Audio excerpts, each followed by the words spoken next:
Hola, mi amigos. Uh, this is Sam from Rose with the Blog, and I realized that it's been coming up on 2 months since I've put up a video. I want to make this into something that I do regularly, and I'm leaving for Canada today, hence the sombrero. So I figured I should put something up today as kind of a kickoff to a Canada series. Pause. Bring it back. Um, I'm not wearing a sombrero because I'm going to Canada. Uh, Sombrero is a hat mostly associated with Mexico. It's the southwest Canada, to the north. I don't own a Mountie hat though, so until then I guess this is what to do, eh? Okay. So a lot of big stuff's going on in the news recently, and I think the number one topic that we need to talk about is Justin Bieber cutting his hair. You think we can stop for a minute and take a moment of silence? Just reflect on that.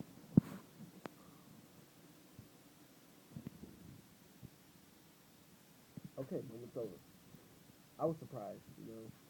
I didn't think that was ever going to happen because I always thought it was the lovely locks that gave Justin his powers to inflate the minds of America's youth as well as soccer moms.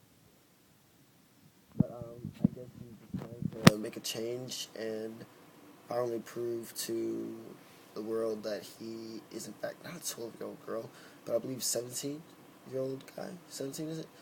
Um, and I don't know. It's been a lot of coverage, and I didn't really have the heart to tell him that instead of making him now look like a girl, it just makes him look like G.I. Jane, the adolescent years. So we'll see where he goes from that.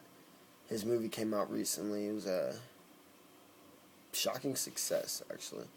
I don't know. I can't see myself paying $11 to watch him sing Usher songs in 3D. Alright, so, oh yeah. The other really big thing, really important that we all need to spend our time discussing and analyzing. Glee recently broke Elvis Presley's record for top 100 songs. They now have 113. He had 108. If you don't know who Elvis Presley is, he was kind of a big deal for a few years in the rock and roll world. And if you don't know who Glee is, well, bless your little heart. Don't wish me.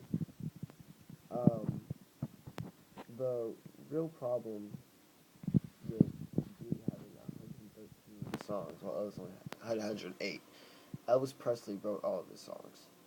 Um, Glee is just doing covers of songs that have already been made famous. So all the songs that they get up there already have an edge because they're already well known. Elvis had to start from a song that nobody had heard of, and enough people like it for it to make the top 100. They're singing songs people already love.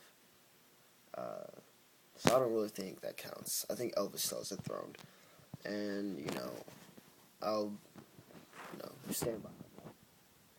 We have to have a big rally, riot to bring back the spot.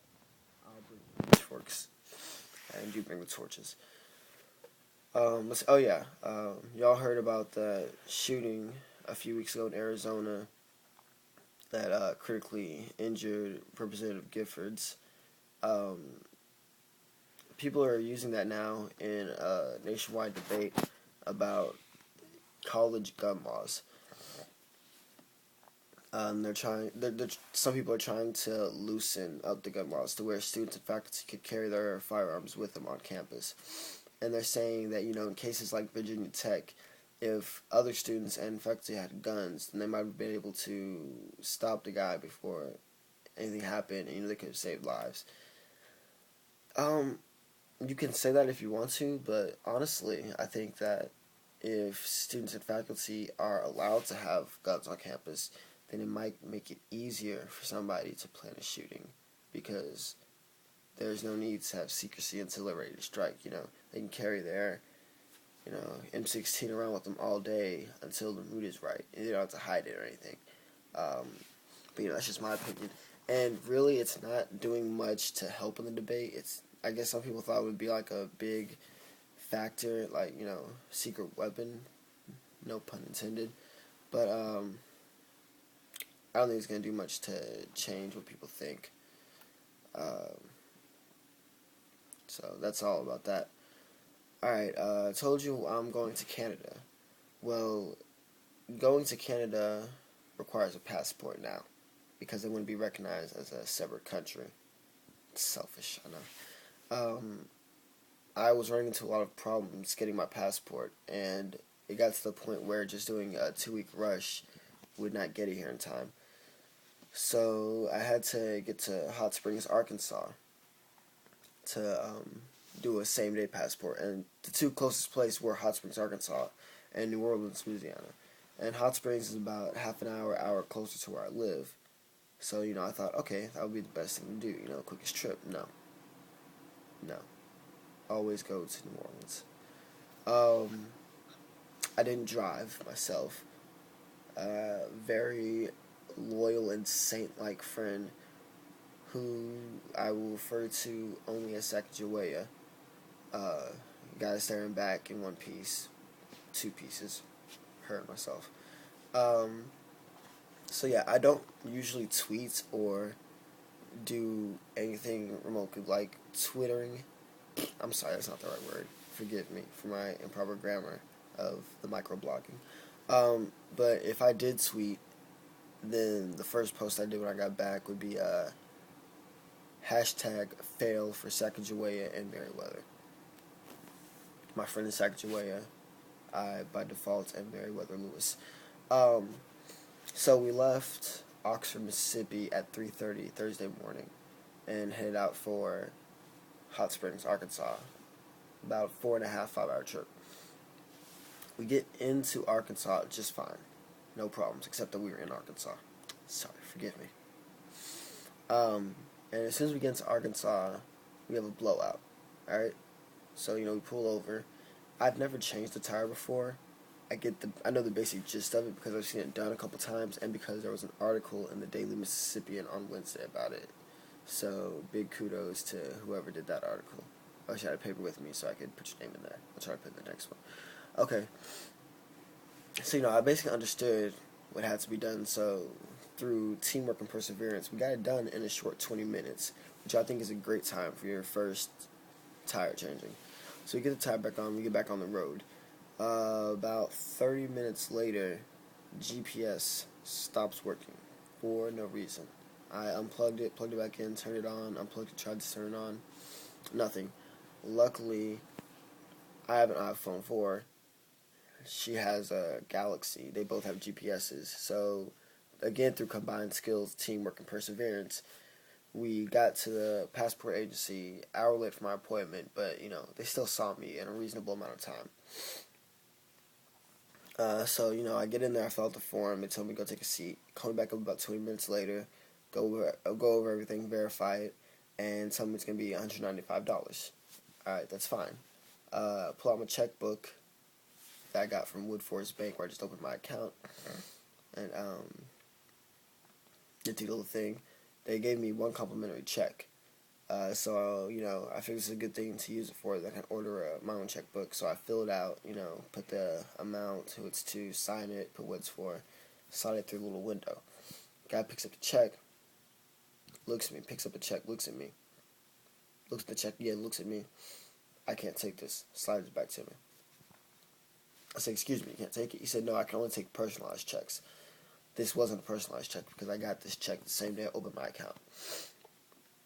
So not only have I wasted the only check that I own, I also don't have the money for my passport. So I asked him if he'll take a credit card. He says, yes, I have my dad's credit card with me because my card hadn't come yet. I said, what if it's in somebody else's name? He said, if it's somebody else's name, that person has to be here. I said, oh, okay, that's cool. Let me just call my dad and tell him to drive up to Hot Springs real quick. So I asked him to take cash. He says, yes. So I call my dad, say, hey, Dad, I need to get some cash out, then I'll wire it from my account. He says, okay.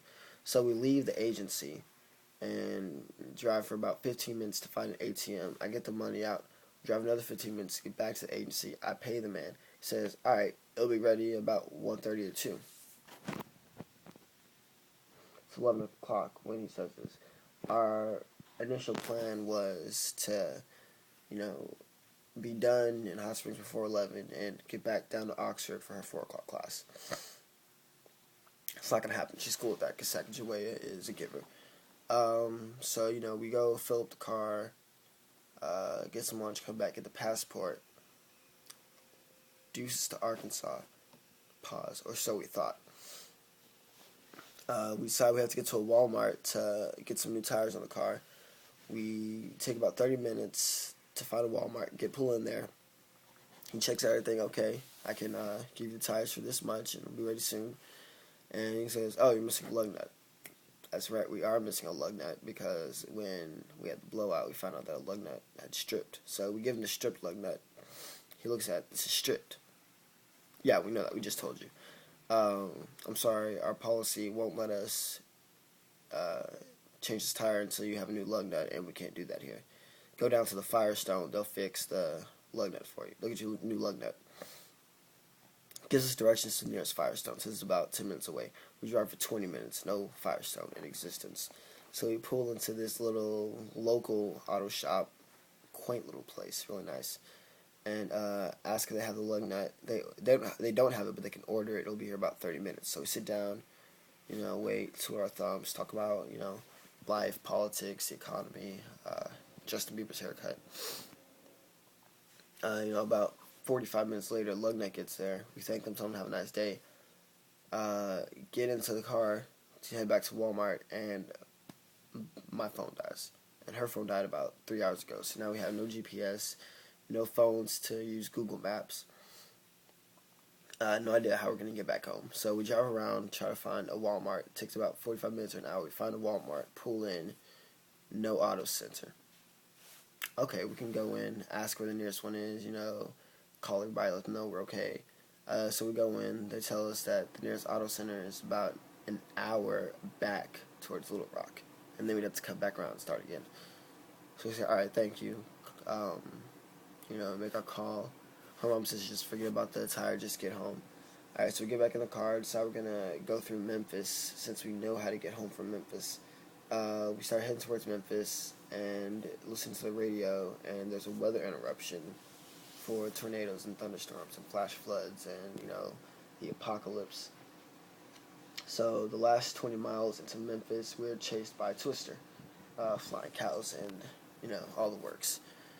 So we get into Memphis, gas it up, and I say, let's get out of Memphis. And so, this trip that was supposed to last from 3:30 till about, 3:30, or really more about 2, we thought. Ended up lasting from 3:30 till 8:30. So, it was a fun ride. We had some laughs, had some good cries. The big thing I learned about that trip is never go into Arkansas for anything that you need. I will officially never visit further into Arkansas than Helena, which is where my good friend Jessica lives. Also, I guess cars in Arkansas don't believe in headlights because I got about 50 padiddles while I was there. Not one 18-wheeler that I saw had both headlights. I think we should take up a fund, and see what we can do about that. Alright, well, wow. I've gone on for quite a bit. I didn't know I was allowed to do a video for this long. Hopefully you'll all watch it through at least once. I'd really like to thank everybody that watched my video about the Rain City superheroes. It's got over 600 views last time I checked. That's really impressive. Well, to me. Probably not to you guys with like 20 million views. Talking about the unforgivable guy, ordering chicken fillet and Dr. Peppers. But alright, so you all have a great day. Stay classy, and send Justin Bieber a hat because that haircut's ridiculous. I'm just saying. Later.